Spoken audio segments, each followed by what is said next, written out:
te amar.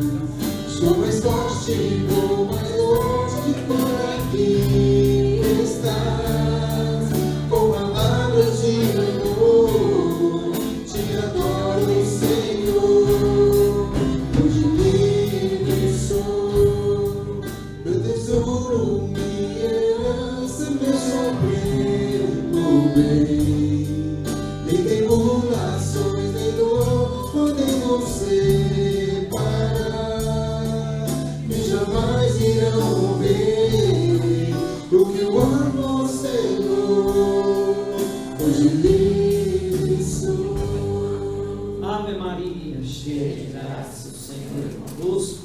Bendita sois vós entre as mulheres, bendito é o fruto do vosso ventre, Jesus. Santa Maria, Mãe de Deus, rogai por nós, pecadores, agora e na hora de nossa morte. Bom, meus irmãos, antes de chamar o Anderson, eu sei que o brasileiro tem preguiça de ler. Nós temos preguiça de ler, não é? Eu vou falar como profissional que sou na minha área de comerciante e empresário. A América Latina é um dos países pobres em termos de pensamento empreendedor, porque não lê. E a Bíblia já diz que o povo se perde por falta de conhecimento, porque não procura saber da verdade. Tá?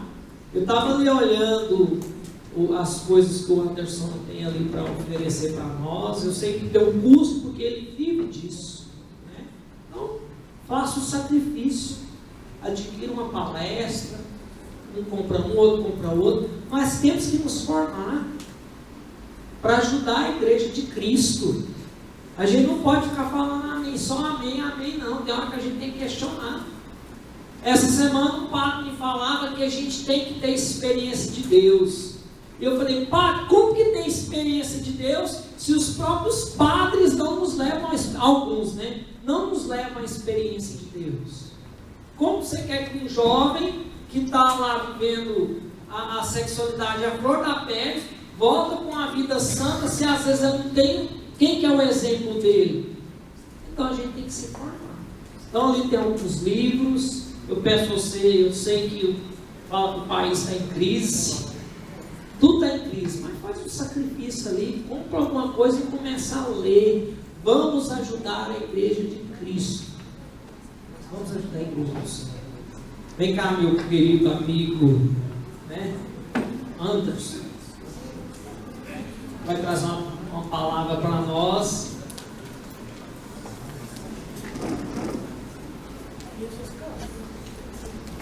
Vou mandar aumentar mais 2 graus o ar aí, porque senão termina que se espirrar, sai gelo. Tá?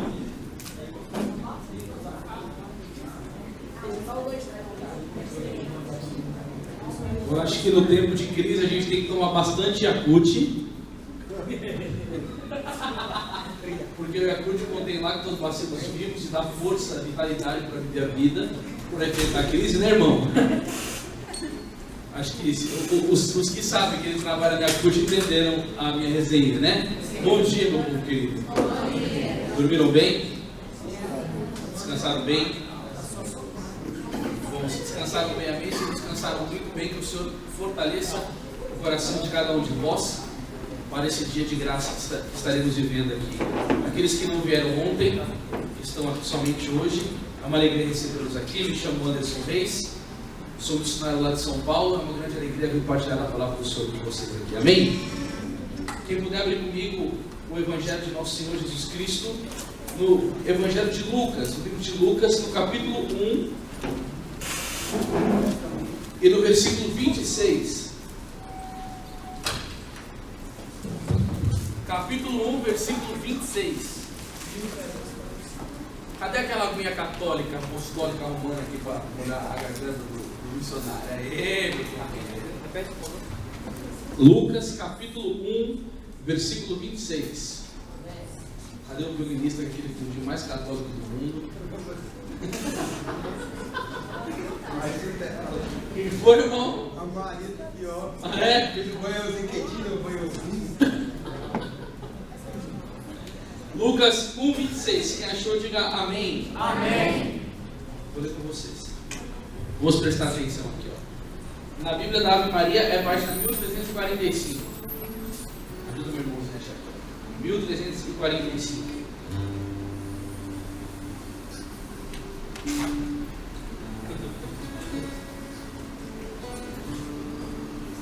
Achou?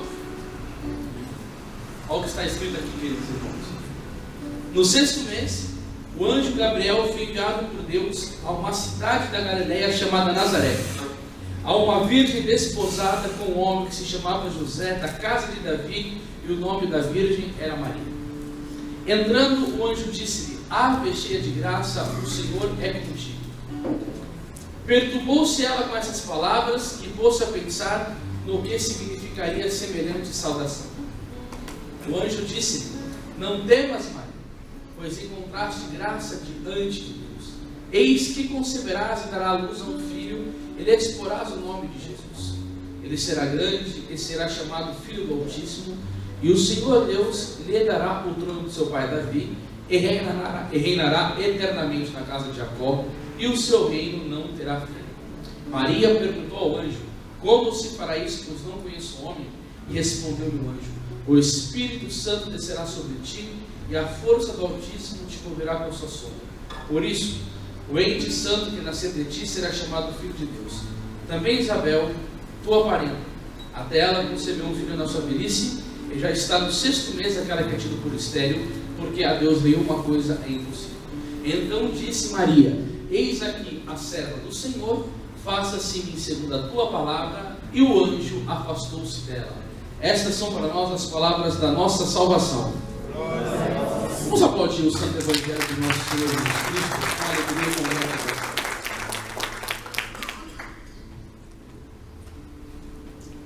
Meus queridos irmãos,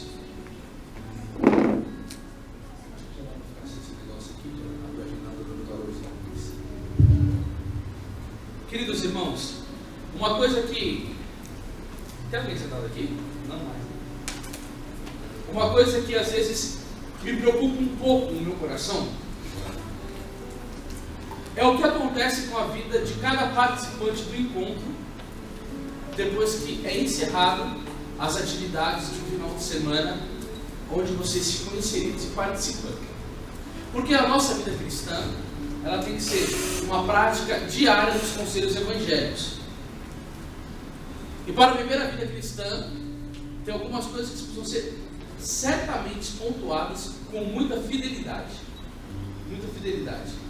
E aqui nesta formação que eu estarei dando sobre a Santíssima Virgem Maria, eu vou pegar as virtudes de Nossa Senhora, explicar para vocês e deixar um programa de vida espiritual para vocês seguirem, porque tem muita gente que vem para o encontro, que fica entusiasmado, que chora e que se alegra, e que você vem para o encontro na vida da pessoa não dura um mês, porque o pecado passa em cima dessa pessoa como um trator, o demônio arrebenta com a vida dela, porque a pessoa não sabe nem o que fazer na sua prática de oração diária, porque necessita de uma boa catequese sobre isso. Então, em cima da vida de Nossa Senhora, eu quero fazer uma catequese de vida cristã com vocês aqui agora. Amém? Amém. O anjo Gabriel, bom, a primeira coisa que eu gostaria de falar é uma frase muito bonita do Padre Pio. Eu vou falar aqui sobre alguns aspectos de Nossa Senhora. O Padre Pio dizia assim, ó: se somos devotos de Nossa Senhora, então devemos imitá-la. Você pode ver que o mundo está cheio de santuários marianos. As pessoas vão para lá, fazem procissões, pedem coisas a Nossa Senhora, anda de joelho, acende vela do tamanho da pessoa, mas parece que a devoção mariana, ela está centralizada em algo que eu chego à Santíssima Mãe de Deus e peço a ela coisas da minha necessidade, do meu casamento, do meu filho que está com problema de drogas, da minha depressão, da minha falta de trabalho, de emprego, ou sei lá, de tantas coisas que nós temos necessidades. Sim, Nossa Senhora como mãe quer nos ajudar. A intercessão dela é extremamente poderosa para fazer a graça do céu baixar até as nossas vidas. Mas o fundamento da vida mariana não significa pedir coisas da Nossa Senhora. mas imitar as virtudes dela, porque Santo Agostinho dizia: a medida do amor é a medida da imitação, pois quem ama Nossa Senhora não tem interesse somente em o que ela pode nos dar, mas sim tem o desejo de imitar ela naquilo que ela foi. Amém? Então o anjo Gabriel chega e sauda Nossa Senhora dizendo: Ave, cheia de graça, o Senhor é contigo. Santo Tomás de Aquino vai nos ensinar que esse Ave cheia de graça significa que se Nossa Senhora ela é cheia da graça, ela é ao mesmo tempo, ela tem ausência de pecado na vida dela. Ela não é uma mulher agraciada, simplesmente. Ela é cheia da graça. E se você é uma pessoa que gosta de estudar a Sagrada Escritura, você vai ver uma coisa interessante com a Nossa Senhora aqui. Todas as manifestações angelicais do Antigo Testamento, quando um anjo de Deus era enviado a um rei, ou um sacerdote, ou a um profeta, jamais esse tipo de palavra foi dita no Antigo Testamento. Por quê? Porque depois do pecado original de Adão e Eva, até quando Davi cai no pecado do adultério, que ele se arrepende, que ele faz o Salmo 50, ele vai dizer assim, ó: eis que nasci na culpa e a minha mãe concebeu-me no pecado. Eu e você, todos nós temos o pecado original. Nossa Senhora não, ela foi cheia da graça e na vida dela não teve espaço para o pecado. Ela é imersa na graça de Deus, ela é cheia, ela é plena. E o católico mariano que ama Nossa Senhora, que tem devoção a Nossa Senhora, precisa procurar a virtude da Mãe de Deus de ser cheia da graça divina e diminuir o pecado na sua vida. Se tem uma coisa que o católico mariano deve amar, é a santidade, e se tem uma coisa que o católico mariano deve odiar, é o pecado. São Leonardo de Porto Maurício, grande santo da Igreja Católica, ele dizia assim: quem são os devotos de Nossa Senhora? E ele mesmo respondia: são aqueles que odeiam o pecado. Então você, percebendo pela vida mariana, uma pessoa que é devota de Nossa Senhora, ela não combina com adultério. Uma pessoa que é devota de Nossa Senhora, ela não combina com uma pessoa que é invejosa, rancorosa, mentirosa, egoísta, briguenta, difamatória. Não combina com uma pessoa embriagada, não combina com uma pessoa que rouba, não combina com uma pessoa caluniosa, difamatória, maldosa, egoísta, desalmada, desleal, fajunta, preguiçosa. Ou seja, o devoto de Nossa Senhora, ele não combina com o pecado. Agora, meus irmãos, vocês já imaginaram a desgraça que o pecado causa na vida de uma pessoa? Isaías capítulo 59, versículo 1, o profeta vai dizer assim, ó: não é a mão do Senhor que é incapaz de salvar, nem o seu ouvido demasiado surdo para nos ouvir. São os vossos pecados que colocaram uma barreira entre vós e o vosso Deus, e esse é o motivo pela qual a face do Senhor vos oculta. O pecado cria entre nós uma inimizade com Deus, uma separação de Deus. Por quê? Porque a partir do momento que nós pecamos, vai dizer o grande doutor Santo Afonso Maria de Ligório, nós estamos numa igreja da congregação dos Sedentoristas, cujo Santo Afonso é o fundador dos Sedentoristas. Sabe o que ele dizia? Quando uma pessoa peca, ela expulsa a Deus da sua alma e acolhe o demônio. Quando nós pecamos, o Espírito Santo, normalmente, o Espírito Santo não continua mais na nossa alma. E aí a Bíblia vai dizer em 1 João capítulo 3, versículo 8, aquele que pega do demônio. Isso é uma coisa séria, gente. Quem disse é Santo Afonso. Então, o que nós precisamos ter nas nossas vidas, meu irmão, minha irmã? Uma luta ferrenha com isso, para não ofender a Deus e para não prejudicar a cada um de nós. E agora que é uma coisa muito bonita, é a luta dos santos, né? Os santos da Igreja Católica, como dizia São Francisco de Assis, os santos não são só para serem admirados, são para serem imitados. E o interessante foi quando o Santo Agostinho estava andando no jardim, olha que bonito, né? E as paixões começaram a gritar dentro de Santo Afonso, e gritava dentro dele assim: como você vai nos abandonar? Como você vai nos deixar? Você vai conseguir? Porque Santo Agostinho era um homem de uma vida impura, era um homem de uma vida dada ao pecado, e claro, ele sofreu essa luta, e quando ele estava para ser batizado por Santo Ambrósio, que aquele grito começou a vir dentro de Santo Agostinho, ele disse para si mesmo: o que os santos fizeram que eu não posso fazer?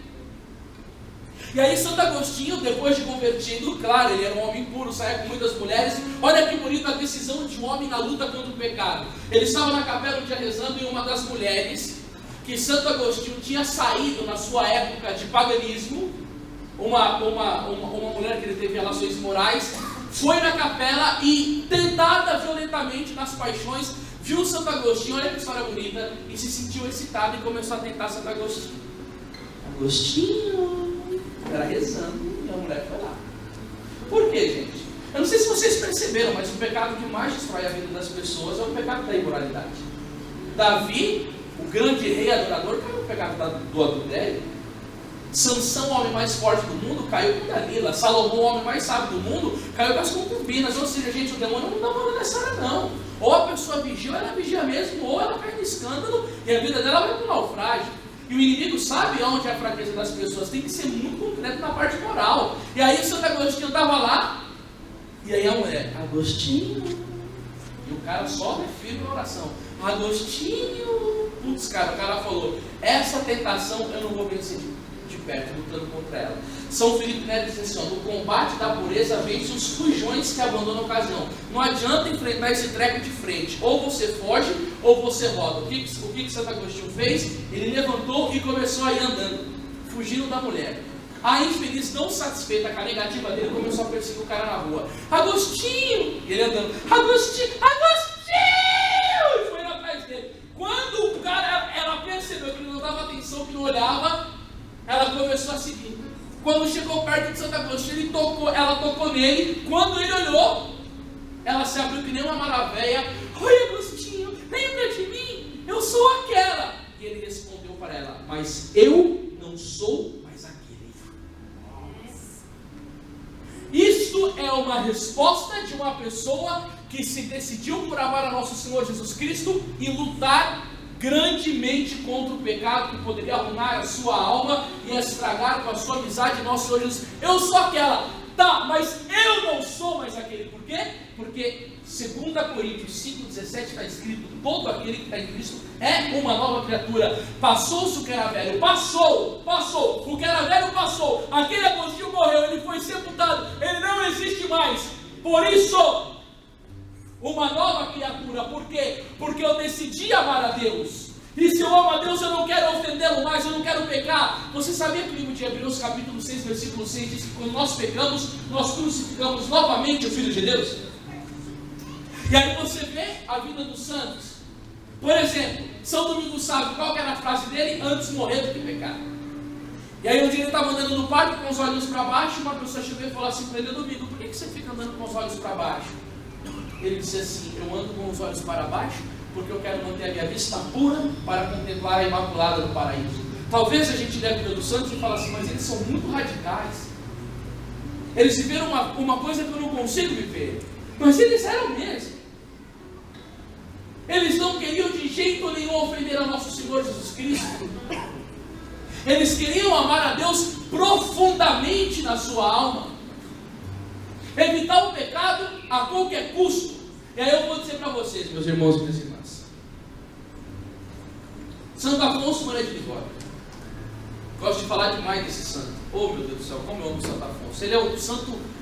Nossa, ninguém, na minha opinião, não tem um escritor melhor do que Santo Afonso na igreja. Para mim, nem Santo Tomás, nem Santo Agostinho, para mim ele é o melhor. As frases de Santo Agostinho são as mais top, mas o escrito de Santo Afonso, cara, não tem nada igual. Esse santo, nossa. E aí, ele diz que no exorcismo, um padre chegou e interrogou o demônio: qual que é a pregação que mais te tortura, que mais te mete medo? O demônio disse para o padre exorcista: a pregação que mais me tortura e que mais me mete medo é a pregação onde o pregador ensina a pessoa a abandonar a ocasião de pecado. Porque uma pessoa que aprendeu a abandonar a ocasião de pecado está perdida para mim. comigo a palavra do Senhor no livro de Eclesiastes, no capítulo 21 e no versículo 2. Vamos pegar do versículo 1 mesmo. Eclesiastes 21, versículo 1. Para ajudá-los, a página 891. Eclesiastes 21, 1.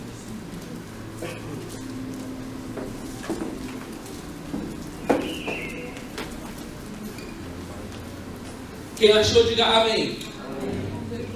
Tá vendo, seus nerds? Vocês não têm prática de ler a Bíblia, quando é para achar um capítulo e um versículo, demora uma semana. Isso é falta de prática, viu?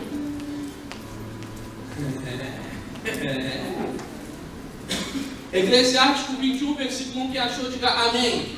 Olha que bonito o conselho da Sagrada Escritura. Filho, pecaste, não o faça mais, mas ora pelas tuas faltas para que sejam perdoadas. Foge do pecado como se foge de uma serpente, porque se dela te aproximares, ela te morderá. Os seus dentes são dentes de leão que mata a alma dos homens. Todo pecado é como uma espada de dois gumes. A chaga que ela produz é incurável. O que a Bíblia está falando? Se você pecou, não faça mais. Não vai ficar acrescentando pecado sobre pecado. A doutrina católica ensina que essa pessoa que peca, que quer ficar pecando até confessar, esse negócio chama-se escrúpulo pouco. Isso daí é um perigo. Porque se você pecou, você tem que procurar imediatamente a confissão para não acrescentar pecado sobre pecado. Mas a dica que a palavra de Deus vai falar é essa: foge do pecado como se foge de uma serpente. Você está na sua casa, conversando com a sua mãe, ou você que tem o seu filho, com a sua família. Apareceu uma serpente extremamente venenosa no quintal onde você está tendo diálogo com a sua família. Qual que vai ser a sua atitude? Você vai fazer algum carinho na serpente e enrolar ela no seu pescoço? E vai falar, dá uma pipoquinha aqui em mim? Ou você vai fugir dela, porque você sabe que se ela te picar, você pode morrer, você pode ser infectado, a sua vida pode findar. O que você faria? Você ficaria ali ou você fugiria daquela serpente? Fugiria correndo. Mas a Sagrada Escritura usa algo muito concreto para ilustrar o que devemos fazer. Se a pessoa fica ali diante da serpente, a Sagrada Escritura está querendo dizer que insensato, que pessoa boba, que pessoa otária. Mas como pode? A serpente está ali, o infeliz vai ficar brincando para ser mordido. Só que o pecado é muito pior do que a mordida de uma serpente, porque ela mata a alma. E aí a Bíblia vai falar, vocês fogem de uma serpente, mas quando é do pecado, a insensatez toma conta de você, a vontade é mitigada e o desejo movimenta a sua carne de uma maneira tão forte que você fica estrangulado e é mordido pela venenosa arma do pecado que destrói com a nossa alma. E aí a Bíblia fala assim, mas foge, não fica. Agora eu volto para Santo Afonso de novo. Ele vai dizer, sabe como que o demônio atua? Santo Afonso vai falar. Ele vai usar os ursos que tem na África. O urso vai correndo atrás de um macaco para comer o macaco. O macaco vê o urso, sobe para cima da árvore e se esconde dele. O que o urso faz? Vai e fica debaixo da árvore e finge de morto. O macaco fica observando o urso fingindo de morto. Aí passa um tempo e ele fala, morreu, eu vou descer. O macaco passa por cima do urso. Quando ele passa por cima do urso, ele numa velocidade tremenda se levanta, aperta o macaco, tadinho do bichinho, com aquelas unhas possantes dele, estrangula e se alimenta do macaco, come ele todinho. O Santo Afonso fala assim, ó, o demônio ele fica te olhando. Ele sabe quando você está com a sua oração mais forte. Ele sabe quando você está com os sacramentos em dia, quando você está com uma frequência mais firme na Eucaristia, quando você está mais firme na Palavra de Deus, quando os seus propósitos estão mais radicais. Ele fica te observando. Só que sabe uma coisa, gente, o demônio não é besta. Ele não vai vir para cima de você quando você está totalmente revestido da graça, com a vida de oração certinha. Quando foi que o demônio apareceu para Jesus? Quando ele foi no deserto, e foi jejuar. Qual que foi a primeira tentação do demônio para Jesus? Se você é Deus, transforma essas pedras em pães. Por quê? Porque Jesus estava com fome. Era a fraqueza de Jesus, naquele momento, era a sua alimentação. O demônio ele vai ficar te vigiando. Ele vai começar a perceber quando você baixa a guarda na oração, quando você começa a trocar a sua oração, você fica o dia inteiro em rede social, WhatsApp, Facebook, você descuidou de um terço, você descuidou da sua adoração, você descuidou da Eucaristia, você não consegue mais fazer um bom exame de consciência para se confessar, está afastado da palavra de Deus, o que vai acontecer com você? Você fica vulnerável, você fica fraco. Por quê, gente? João capítulo 15, versículo 5, vai dizer assim, ó, sem mim nada podeis fazer, Jesus vai dizer. E o apóstolo Paulo vai dizer em Romanos 8,31, se Deus é por nós, quem será contra nós? Se o homem está na graça com Deus, está na união com Jesus Cristo, através das práticas de vida de piedade, amém. Ele resiste ao pecado. Só que se ele não está com a vida de oração, se ele não está com as leituras espirituais dele em dia, se não está na Sagrada Escritura e está empanturrado do mundo, o que acontece? A guarda dele baixa.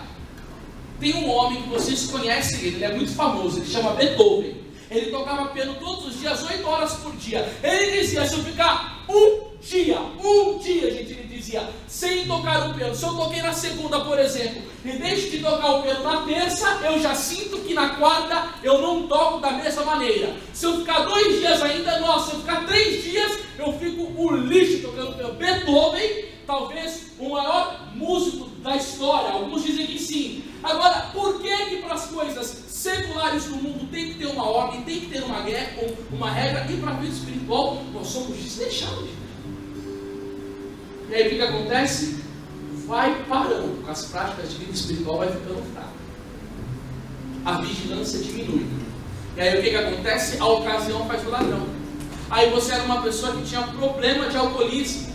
Aí você vem para a igreja, você começa a superar isso e o álcool não te domina mais. Aí um dia você está voltando do trabalho, você passa na frente do bar, os seus amigos te chamam. E aí você vai lá e fica conversando com seus amigos no bar. E o que acontece? O bendito do urso que foi atrás de você subiu em cima da árvore, mas ele se fingiu de morto. E quando você vai descer do macaquinho inocente, que você está no bar onde você tinha um problema lascado de alcoolismo, o cara chega e te saca uma bebida destilada que você gostava, o cara te dá uma vodka, você sente aquele cheiro, aquele gatilho inconsciente estoura, aquele prazer, aquele desejo domina, e sem querer, porque não vigiou, a pessoa foi no bar dos amigos, queria conversar, na fraqueza dele, no ponto fraco do cidadão, ele foi e colocou uma vodka na boca e se empanturrou naquele dia, ficou embriagado, e no dia seguinte a vontade de beber dominou a vontade dele. Por que, gente? Porque ele não vigiou, porque ele estava na ocasião do pecado. Você já escutou falar aquilo, né? A ocasião faz o ladrão, e quem brinca com fogo, nele se queimará. Gente, não dá. Nós somos fracos, ou a gente abandona a ocasião do pecado, ou a gente roda.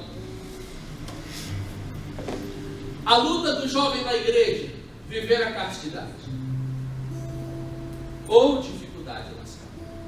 Aí você está querendo viver a castidade com o seu namorado. Aí o seu namorado vai na sua casa te visitar. Seu pai foi trabalhar e a sua mãe chega assim, olha minha filha, eu estou indo fazer a unha na dona Odete, depois eu vou passar na sua madrinha, depois eu tenho a reunião do terço com a mulherada do apostolado da oração, e a mãe vai embarcar hoje, eu vou para o grupo de oração e volto só à noite. Ah, tá bom, se comportem. Até então você está bem lá na sua casa, com seu namorado, tranquilo, vamos se comportar. Aí vai assistir um filme da sessão da tarde, aí começa a chegar perto do outro, aí lasca aquele beijo violento. Sabe o que vai acontecer? O seu cérebro vai dar um sinal para o seu corpo, o sinal está verde, não tem ninguém aqui. E aí quando você começar a beijar o seu namorado, o que vai acontecer? Você estava na ocasião. Você estava em cima da árvore, você foi passar em frente ao urso, só queria acordar.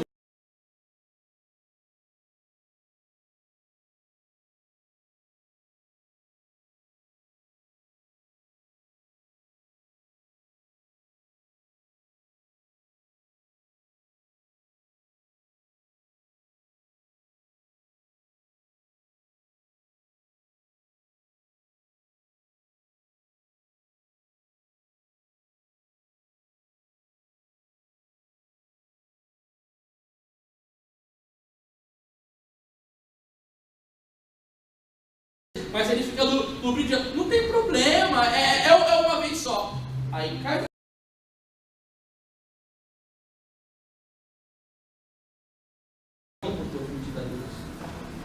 A consciência pesa por ter ofendido a Deus.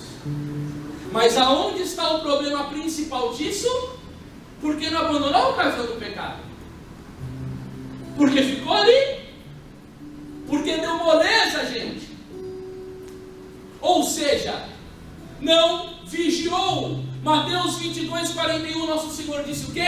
Orai e vigiai. Porque o espírito está pronto, mas a carne é fraca. O que significa a carne no mundo bíblico? As nossas más tendências, as más inclinações. E o apóstolo Paulo vai dizer em Romanos 8:8: os que vivem segundo a carne não podem agradar a Deus. E Gálatas capítulo 5, versículo 14: os que são de Jesus Cristo crucificaram a sua carne com suas paixões e concupiscências. Não dê moleza para você mesmo.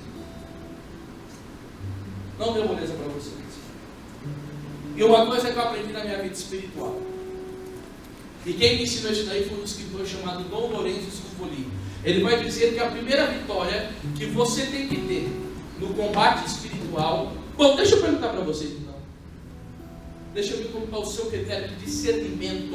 O que você está achando na sua vida espiritual cristã? Qual que é a primeira arma que você tem que ter para vencer o combate espiritual? Diga para mim.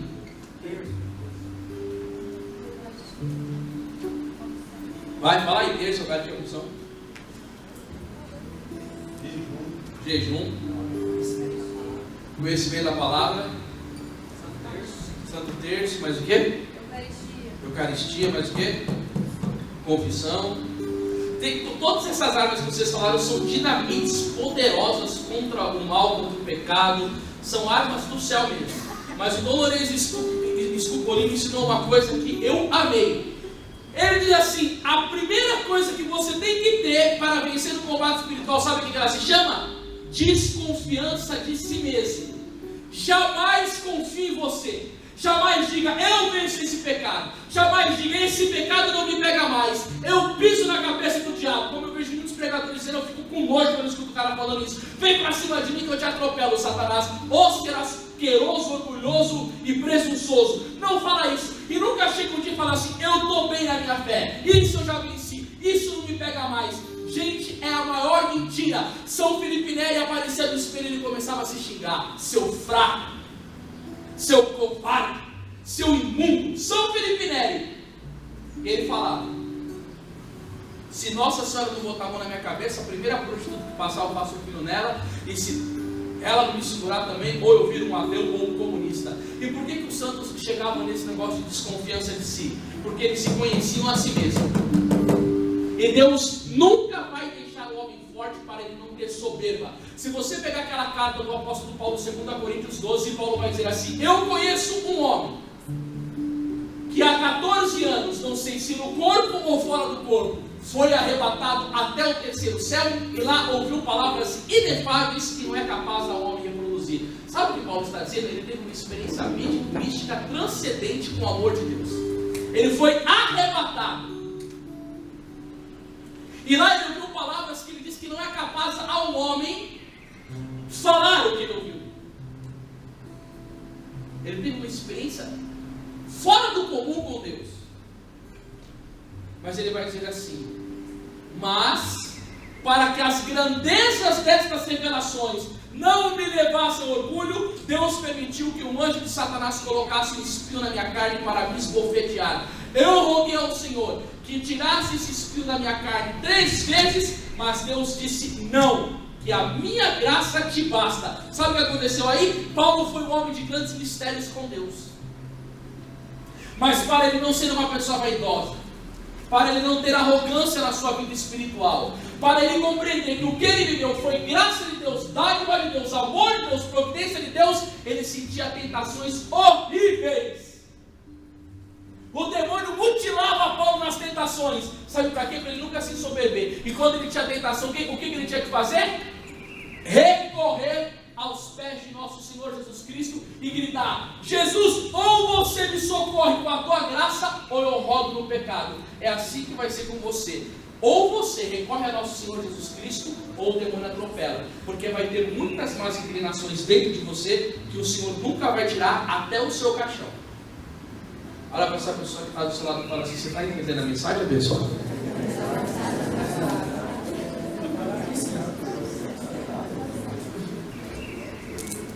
E aí, porque ter desconfiança de nós mesmos, ao mesmo tempo nós temos que ter uma confiança enorme em Deus. E Deus vai falar assim, ó, foge. Não dá moleza. Não brinca. Porque você viu ali falando do pecado, porque se o pecado te morder, olha aqui, ó, o que vai dizer aqui, que coisa interessante. Os seus dentes são dentes de leão que matam as almas dos homens. Todo pecado é como uma espada de dois gumes e a chaga que ela produz é incurável. Você sabe o que é uma chaga incurável, gente? Não tem cura, velho. Aí você vai falar assim para mim, Anderson, mas e a confissão? Eu vou te explicar uma coisa antes aqui. Todo o pecado tem uma consequência. Vamos com a história para deixar bem elucidado isso daqui. Um jovem chegou com um padre e disse assim: padre, eu quero crescer na minha vida espiritual, eu quero amadurecer, eu quero ser um homem de Deus. E eu estou sendo vencido por determinado pecado. O padre me dá uma direção e me ajuda a vencer esse pecado que está dominando a minha vida. O padre, claro, viu que o menino tinha boa vontade, começou a catequizar, começou a treinar ele, e o padre fez uma dinâmica com ele. Imagina que aqui tem um quarto do menino, né, do adolescente, e tinha essa mesinha aqui do lado da caminha do menininho, do adolescente, com o Sagrado Coração de Jesus. Aqui tem uma mesa de madeira. Você quer madeira? Pronto, desse jeito. Aí imagina que aqui é um quarto menorzinho, né, não é desse tamanho, tem uma caminha e tal. Aí o padre chegou e falou assim para ele: meu filho, toda vez que você cometer um pecado, você vai e coloca um prego na madeira. Aí o menino, beleza, caía prego na madeira, caía prego na madeira, caía prego na madeira. Agora visualiza essa mesa com bastante prego. Está conseguindo visualizar? Aí o menino começou a vencer o pecado, gente. Começou a rezar, o Padre Deus conselho, ele foi seguindo, foi fugindo do pecado, foi rezando, pedindo a misericórdia de Deus, pedindo a graça de Deus. O Senhor foi ajudando, foi contribuindo, o menino vencendo. Nossa, que alegria, né? Vencer o pecado é uma bênção. Você fica livre. Aí ele chegou no padre e disse assim: padre, comecei a vencer o pecado, que graça! Aí o padre falou: então tá bom, cada vez que esse pecado te afrontar e você vencer ele, você vai arrancar um prego. Aí ele arrancava o prego. Venceu o pecado, arrancava o prego. Aconteceu que no dia seguinte o jubilou. Ele tirou todos os pregos da mesa, foi para o padre, contou para o padre, os dois se abraçaram, choraram junto, rezaram o Espírito Santo, cantaram bananeira correndo, e foi um glória para cá, um glória para lá, e aleluia daqui, aleluia de lá, e o fogo caindo. Aí o padre falou: mas eu quero ver se você tirou os pregos da mesa mesmo. Vamos lá. Quando chegou lá, padre, olha aqui a mesa. O padre abraçou ele e falou assim: filho, mas eu quero te dar uma lição. Parabéns porque você venceu, estou feliz com você. Mas essa mesa nunca mais vai ser a mesma. Ela está toda esburacada. Assim é o pecado. Deus perdoa, mas as consequências ficam. Uma mulher conhecida que tem ministra extraordinária da Eucaristia, casada, diretora de uma multinacional, uma mulher muito bem financeiramente, com uma família bonita, servindo no altar da igreja e tudo mais. Casamento em crise, começou a sair com o homem do trabalho, cometeu adultério com o marido. E começou a se enlaçar na infidelidade conjugal. Um dia essa mulher se enjoou do amante e disse assim para o amante: eu não quero mais você na minha vida. O amante diz assim: eu temia que esse dia chegasse. Eu tenho as cópias dos nossos e-mails com palavras de afeto. Eu tenho fotos de nós em restaurantes trocando carícia e se beijando. E eu tenho fotos nossas entrando no motel, porque eu contratei um detetive particular para filmar e para tirar foto de tudo. Se você me abandonar, eu jogo essas fotos no seu trabalho, no seu marido e na igreja onde você serve com aquele jaleco branco lá. Se você me abandonar, eu vou arruinar a tua vida. Ela poderia ter chegado no padre e ter falado assim: padre, eu me arrependo do meu adultério, eu quero voltar para o meu marido. O padre pode absolver ela. Mas a consequência do pecado pegou essa mulher de cheio. O cara falou: ou você continua sendo minha, eu arruino com a sua vida. No momento do prazer, ela não refletiu. No momento que ela disse que ele vai vir depois, ele sempre é uma ilusão. Lembra lá no Jardim do Éden? Não é. Se você provar desse fruto proibido, vossos olhos se abrirão e sereis como deuses. Vai! Se empanturra! É bom! Por que você não pode usar uma cocaína, cheirar um pouco de lança-perfume? Dá uma adulterada aqui, a mulher ali toca, olha a sainha dela, olha que corpo, rapaz! Imagina, você está com crise no casamento, seu marido te maltrata. O que tem se pegar e fazer um roubinho na empresa de 150 mil reais? Ninguém vai ficar sabendo mesmo, você tem esquema com a Receita Federal. Está todo mundo roubando, o país está em crise, seu otário. Vai ficar camelando, trabalhando que nem louco aí? Faz um roubo aí, meu. Sempre é assim. A luta é muito grande. Quando você se decide pelo cristianismo, é uma coisa muito séria. Olha a consequência de um pecado que eu vou te contar aqui agora, que coisa séria. Escuta isso. O meu diretor espiritual, ele é um padre italiano, morando no Brasil há mais de 30 anos, e o Senhor Deus concedeu esse padre dom de milagres. Ele tem um dom chamado clarividência. Sabe o que é isso? Às vezes ele está lá na missa dele lá, o Senhor Jesus mostra para ele o número do RG da pessoa, o número do nome da pessoa. Ó, tem uma mulher aqui chamada Maria Aparecida Coelho, você tem uma foto no meio da sua Bíblia, uma criancinha que está com uma asinha de anjo, ela tem um câncer no esôfago, por meio da Maria, Rainha da Paz, essa criança está sendo curada do câncer. Traz aqui a foto. É um dom muito bonito que Deus me impressiona. Muito bonito. Ele estava em missão na Itália e disseram assim: padre, tem um rapaz que está com câncer terminal. É pesada essa história. Está com câncer terminal. Você pode rezar lá no hospital por ele? O padre falou: vamos. Quando chegou ele cruzou a porta do hospital, o padre disse para o rapaz: presta atenção nessa história, por favor, você vê como que não vale a pena a gente deixar o pecado dominar a gente. O padre passou assim e falou para o rapaz: olha, rapaz, no caminho que eu estava rezando o rosário, Jesus já me contou a sua história, e a raiz fundamental porque você está aí é por causa do ódio que você tem profundo no seu pai. Ele fez isso com você e você não consegue perdoar. Eu quero te fazer uma pergunta: você quer sair dessa marca andando? Ele falou: claro que quer. Ele falou: então Jesus me disse uma coisa: se você perdoar o seu pai, você levanta dessa marca e sai andando agora. Mas se você não perdoar o seu pai, você vai morrer e vai se condenar. Ele chegou para o rapaz e disse assim: você opta a perdoar o seu pai ou não perdoar o seu pai? Gente, isso me dá tremedeira no coração essa história. O rapaz olhou para o padre e disse assim: jamais eu vou perdoar o meu pai. O padre disse para mim, quando ele disse a palavra pai, ele fechou os olhos e morreu. Na hora.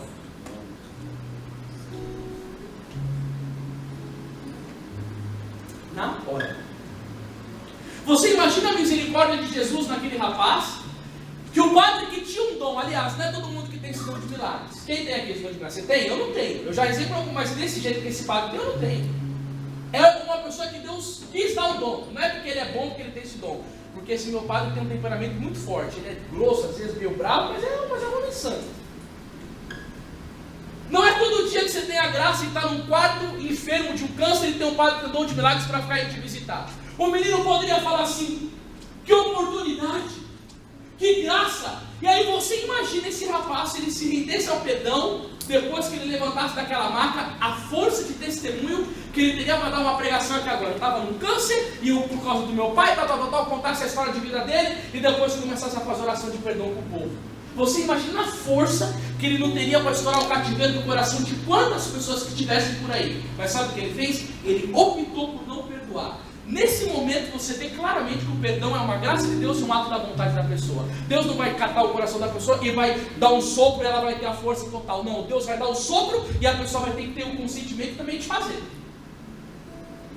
O rapaz disse assim: eu não vou perdoar. Morreu na hora. Vocês veem como isso daí é sério, gente? A consequência do pecado também, como ela é na nossa vida.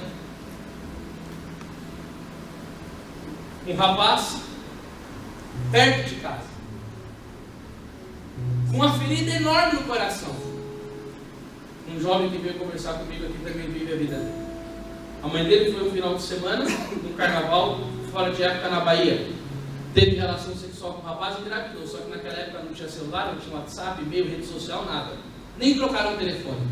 O menino nunca conheceu o pai dele. Ele fez o menino lá no carnaval, a mãe dele foi embora e nunca conheceu o pai dele. Ele tinha deficiências interior por causa disso, tinha uns sofrimentos lá dentro.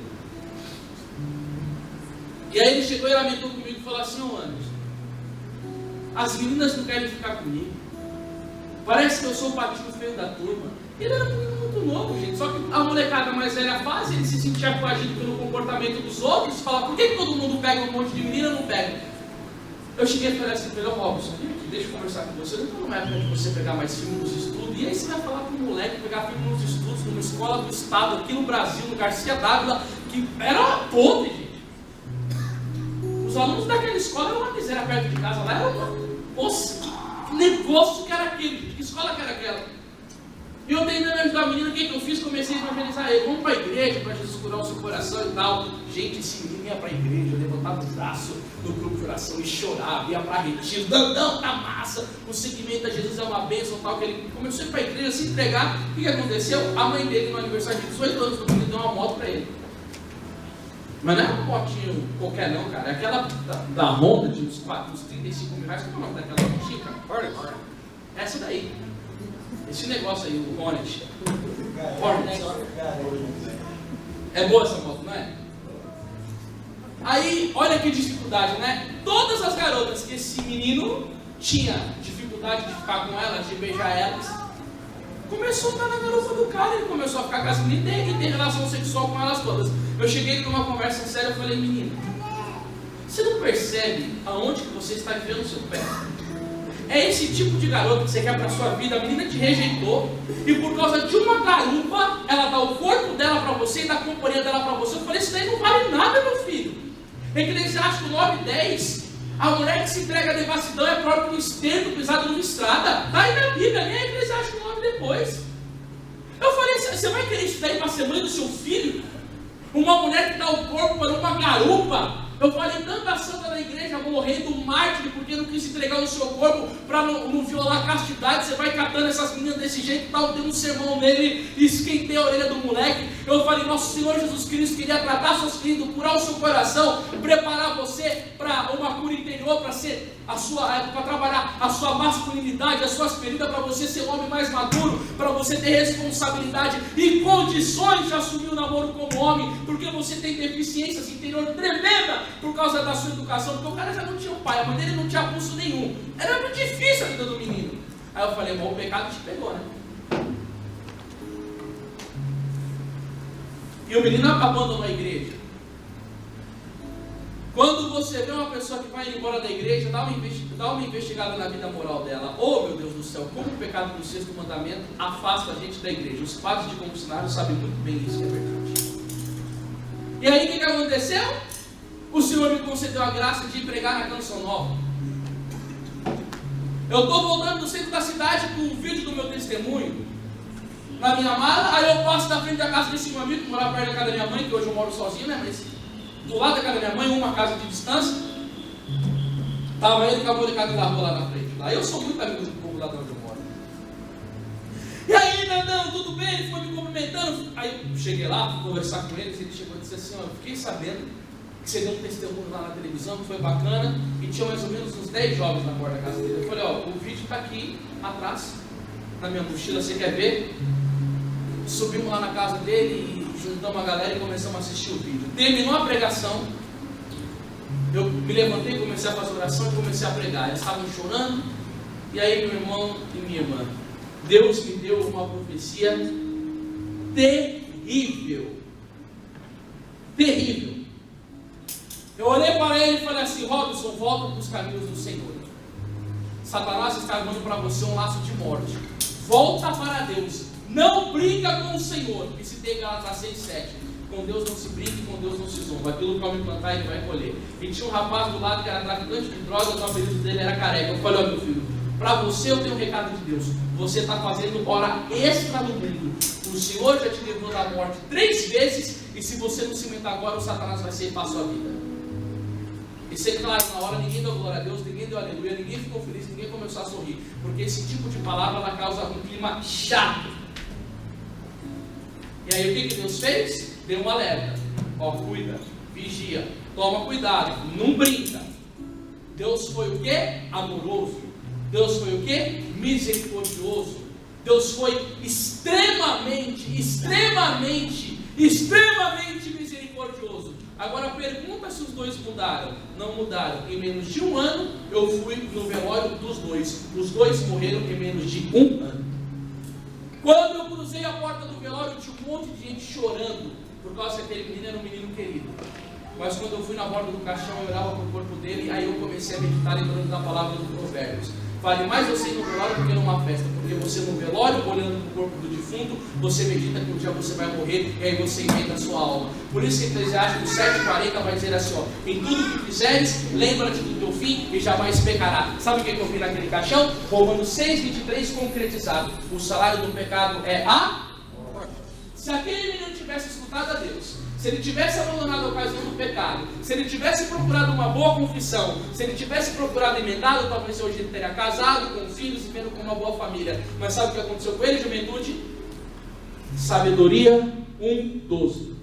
Não procureis a morte por uma vida dissegrada. Deus não é autor da morte, e a perdição dos vivos não lhe dá alegria alguma. Sabe o que aconteceu? Ele procurou.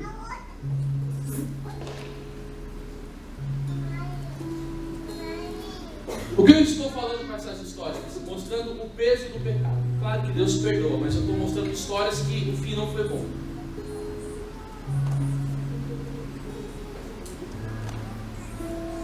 E aí você sabe, meus irmãos, o mundo em que você vive hoje, gente, é muito desesperador. A cultura nossa está impregnada do mal, gente. Jovens, olha o mundo. Eu lembro que um dia eu assisti um programa e eu fui ver, sabe o que, gente? Trote nas universidades americanas. Pô, eu falava, o cara entra para a faculdade. Eu vi um jovem sendo espancado. E a molecada catou um balde, urinou, e no outro balde fez fezes e jogava no calor aquilo. Eu falei, aonde nós vamos parar? Eu falei, o que é isso? Eu falei, não tem mais medida de decência no ser humano? Quando teve a Jornada Mundial da Juventude, você não viu o povo lá do movimento gay? A mulher que colocou uma imagem de Nossa Senhora e se masturbou com ela, gente. E um cara ficou virado de cabeça para baixo. A mulher colocou uma camisinha na cruz de Nosso Senhor Jesus Cristo e colocou a cruz no ânus do cara. Eu falei, nossa, não tem mais temor a Deus. O mundo está ficando louco, gente. As pessoas perderam a noção do bem e do mal. Atitudes extremamente inconsequentes. Uma loucura. Você liga a televisão, você aperta o botão, o sangue é derramado na sua sala. Eu já não aguento mais isso daí não. Por isso que eu assisto telejornal, eu leio alguma outra coisa para estar um pouco inserido, mas eu vejo que o mundo está numa decomposição tremenda. E gente, por que você acha que isso daí aconteceu? É porque abandonaram a minha fonte de água viva. Jeremias 8 vai falar isso. Oséias capítulo 8, versículo 7. Visto que plantaram o vento, colherão tempestade. Gente, não tem essa. Gente, cada eu e vamos com o nosso grupo aqui com uma semente de laranja, com uma semente de mexerica, uma semente de maçã, uma semente de carambola, e vamos no terreno. Aí a gente planta a semente de maçã, a de laranja, de carambola, a de melancia e começa a regar. Você vê que o pé que deu, que você plantou a mexerica, vai nascer a mexerica, vai nascer a laranja, o pé de limão, o pé de melancia. Gente, isso daí é uma coisa tão comum na agricultura, isso daí é uma matéria fácil de se compreender. Você plantou uma coisa, vai nascer aquilo. A sociedade que nós estamos vivendo se distanciou de Deus, está se decompondo. Santa Teresa d'Ávila já dizia: o homem que abandona a oração cedo ou tarde torna-se um demônio ou um animal. Você não vê nas festas de Goiânia aqui esse negócio de rodeio, esse negócio do Vila Country, não sei como que chama esse negócio, como que acontecem as coisas lá? E aí eu falo para vocês, irmãos, esse lugar não poderia estar com muito mais jovens? E aí Deus te escolhe para vir aqui nesse final de semana para quê? Para te amar profundamente e te ensinar o caminho da verdade. Jesus está dizendo: venha pelo caminho do amor. Venha pelo caminho de uma vida reta. Participa da igreja com a sua idade. Vive uma vida cristã coerente. Tenha uma vida de oração. Tenha uma vida inserida no grupo de oração, no grupo de jovens. Leva o evangelho com seriedade. Viva cristamente, para quê? Para a sua vida ser regada a bênçãos, a alegria, para você suportar a sua cruz dia a dia, o seu sofrimento com fortaleza. Sabe, gente? Luta mesmo. O mundo já está sendo exterminado demais pelo pecado. Você não pode deixar isso acontecer na vida de vocês. Não pode. Vocês têm que lutar. Vocês têm que ser um ser extremamente feliz e abençoado na graça de Deus. E Efésios capítulo 1, versículo 3 está dizendo assim, ó: bendito seja Deus, Pai de nosso Senhor Jesus Cristo, que do alto do céu nos abençoou com toda a bênção espiritual em Cristo Jesus. E a visão que eu tenho nesse momento que eu prego é as duas mãos do Pai, direcionada para esse lugar, jogando fonte de bênção na sua vida nesse domingo agora em nome de Jesus. Enquanto a palavra é pregada, a graça de Deus acontece. Eu profetizo uma bênção total de Deus na sua vida, uma graça transbordante do Espírito Santo para você nessa manhã. Aleluia! Glória a Deus, você está louvado por isso agora. Recebe essa bênção do Pai das misericórdias. Recebe essa bênção de graça para você, meu irmão. Vamos orar. Pai, nos abençoe nesse momento. Reza junto comigo.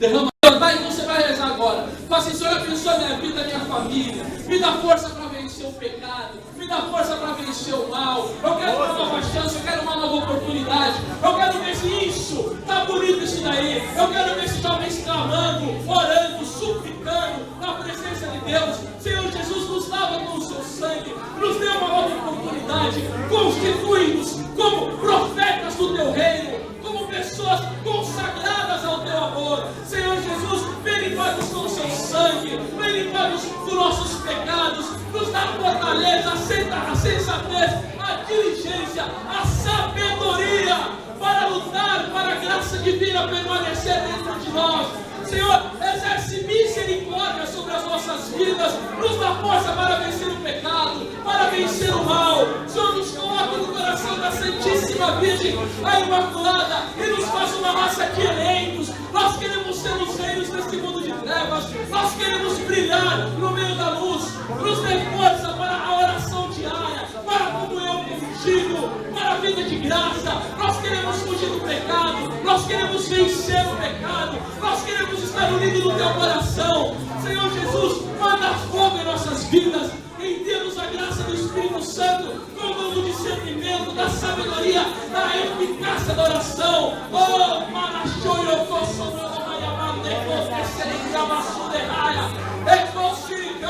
vem Espírito Santo na vida dessa juventude, derrama aqui agora abundantemente a graça do seu amor. Isso mesmo, Senhor, nós queremos ver esses jovens em chamas, nós queremos ver esses jovens entregues à tua graça, tomados pelo seu poder, envolvidos no manto do seu sangue. Isso, quem é batizado no Espírito, reza no poder. Eu quero ver o fogo caindo, eu quero ver a graça vindo, eu quero ver o Pentecoste ardendo. Isso mesmo, olha no poder, é o fogo de Deus que está aqui, é a graça de Deus que está atuando, é o socorro do Altíssimo que está no nosso meio.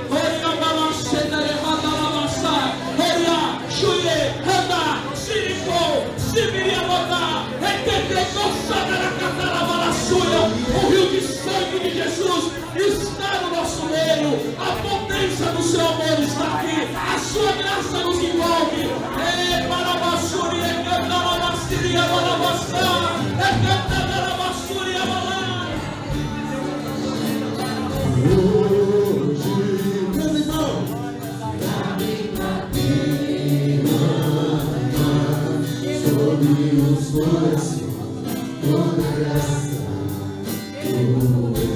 Rasga seu coração e cante.